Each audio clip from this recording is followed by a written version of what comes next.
himself a chance as well, because I said before the show, before the game, if he doesn't finish in Champions League places, I think it makes it really difficult in terms of his position next season. If he does, it gives Liverpool a problem. And they go, well, oh, what? You have got money in the bank. You won the league for us last year. We won it once in 30-odd years. You've done it in 1 year. So they might go, let's keep him here. So, but if they don't finish in Champions League, I think he makes if they're umming and ahhing on it, I think it will make it go the other way. And obviously with Xabi Alonso being the elephant in the room. But they're giving themselves a chance. You can see this race here as teams are stumbling. Manchester United have got some tough games to come. Aston Villa, Liverpool.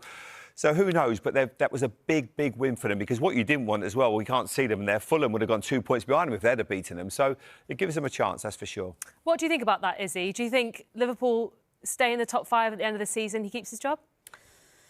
It's a good question, Peen. It's a difficult one. I think there's a zoom-out assessment that needs to be made of where they're at. You know, the turnover of players you're losing. Liverpool are losing Mohamed Salah and Andy Robertson, so the squad's going to look different. New leaders need to emerge.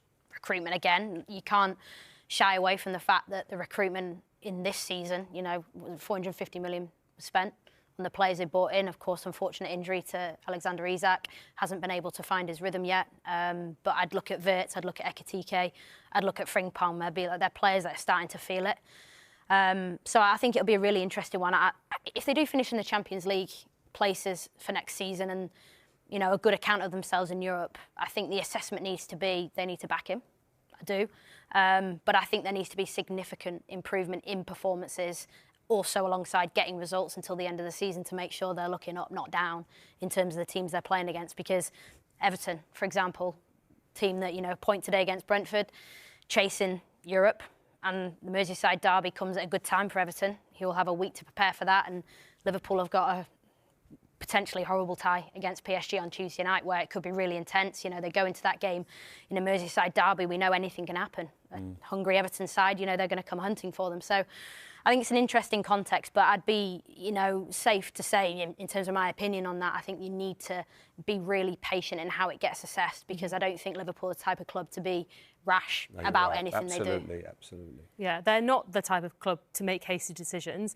And you said at the start of the show, you don't really like talking about the fact that Iran's not under pressure at all, because I hate it. If they do go into the top 5, that's just how we are now. That's just how the game is. The managers can, you know, with no matter where the club, and you always feel with Liverpool, they have given managers, they always give them time. But as I said, I keep reiterating it, that, you know, Xabi Alonso is a manager that a lot of fans would probably like to see. But I feel that for Arne, he hasn't perhaps had, like Izzy just said, the opportunity to work with all of the players that he's brought in. And what if they were to make a change, somebody's going to get really lucky with this group. Now, yes, they need a bit more energy brought into the team, and how they're going to play going forward is going to be interesting. But there are a lot of quality players, and I think if you look at that 52-point mark, if Alexander Isak would have been fit, you could have guaranteed there'd be a lot more points on the table, because he would have given you a lot more goals. Ekitike got injured as well. He's been in and out of the team. So there are problems with the team, but there are also things to look at. And if you were a manager or an opportunity looking from the outside in, going, tell you what, then there's still some really good players. You know, players haven't hit the heights. Virgil van Dijk, big fan, been unbelievable. This year hasn't hit the heights. Mohamed Salah hasn't hit the heights this season. So a lot of players haven't gone and played to the level that they can do. So that's been the difficulty for Arne Slot. And at times he's took a little bit of stick, and his honesty has obviously provoked a lot of conversation with people. But I still think he's a very, very good manager, and also deserves a lot of respect. I think there's a question on style of play as well. How do they want to look moving forwards? Because last season, the Premier League win, they were still playing fluid, almost heavy metal football that was ingrained in these players from the Jurgen Klopp years. And speak like that was ages ago, but it wasn't. It was soon. And I think that we've seen now this season, the stats back it up. They're not pressing as hard. And I think a lot of confidence in football teams comes from how they press. If they choose to be a pressing team, how intense are they in those actions? And that sets a precedent throughout the team. And granted, the amount of fixtures that Liverpool play, you can't be that high intensity all the time. You have to find ways to manage the game in-game. You have to manage week on week.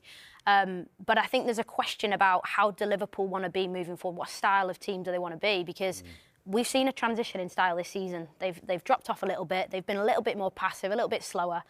And that's why we've picked out those clips today where they looked a little bit quicker in the attacking third, which looked a little bit more like the Liverpool we're used to seeing. But if Slot wants to play a more reserved style, he has to sell that vision and he has to show it in the remaining games this season. You're right, because you can't have a situation... Sorry, Pink, go on. I was going to say, let's have a look at those remaining games as well, because this is probably quite an important thing for Liverpool to have a look at, because it looks like they've got a really, really difficult run, especially when you're looking at Manchester United, Chelsea and Aston Villa all to come still, Jamie. Yeah, they are games that you need momentum. That's the most important thing in football. We all talk about confidence, momentum, belief. You know, if you go to Everton and get a result, all of a sudden you start to look at Crystal Palace and Man United away. That's a great game to look forward to. But if you get chinned by Everton, all of a sudden all those other games start to look difficult. What you have got is to a certain extent for Liverpool, forgetting the other teams, is these three games here are teams that are in and around you. You can really affect it. So if you were, as an example, to maybe go to Manchester United and get a point, and then you beat Chelsea, beat Villa, that ends up being a really good situation because you took points off the other sides as well. So how you manage that. But these two games right now are so important. Once you get through them, a lot will be dictated to that by obviously the result in midweek. But I feel that Everton one next is going to almost shape the season for Arne Slot. If they can get something there, get a good win, and it's never easy, like you said. It's the first time they've gone to the Hill Dickinson Stadium, and it's a tough place to go. So they've got to make sure that they're bang at it, that one. Because one thing about Liverpool this year, and you know, Izzy alluded to it, they've been run over too many times. They've been outthought, outworked, you know, and that can't happen. That's the sort of game where players are going to have to stand up, and make sure you go up against those like individual battles and win them. And if you do that, the rest of the games pretty much take care of themselves. But today, Izzy, Liverpool have proved that when they need a result, they can get one. And I suppose the performance that they put in today is something that they want to use going forward in these last couple of games. Yeah, and I think today, I want to give Liverpool credit, but I also was disappointed in Fulham as well. And I expected more from Fulham. We spoke at the start of the show about Fulham challenging for Europe. And I didn't see a team today that went to Anfield who looked like a team who were going to go and play against a team, let's be honest, with Liverpool at the moment, a bit of a wounded animal. I didn't see a Fulham team that went there to run all over them and to bully them, because Liverpool were there for the taking today in terms of the context. I didn't see a Fulham team that kind of came there with that intent, and I expected more of them, and I think that kind of played into Liverpool's hands a little bit. But in terms of the result, the performance, we spoke about the goals, you know, it's a huge tick for Arne Slot, but the time now between what they've got 2 days to prepare, tomorrow and Monday, for the PSG game on Tuesday night, that's a tight turnaround for a game that's going to require probably 50% more energy than what they've expended in that game. And the fixtures, Villa, I mean, just looking at it, just as it switched off, but Villa have got really good fixtures as well. But the fixtures right now, everything is just pressure. We've seen it with Arsenal today. Everyone thinks Arsenal are going to beat Bournemouth. It doesn't work like that in the Premier League, especially when you're getting down to the nitty-gritty. You need to find 3 points. The pressure is sometimes being the home team when you've got to make things happen. So it'll be interesting to see how all those fixtures pan out. But Liverpool got themselves right back in it today with that big result.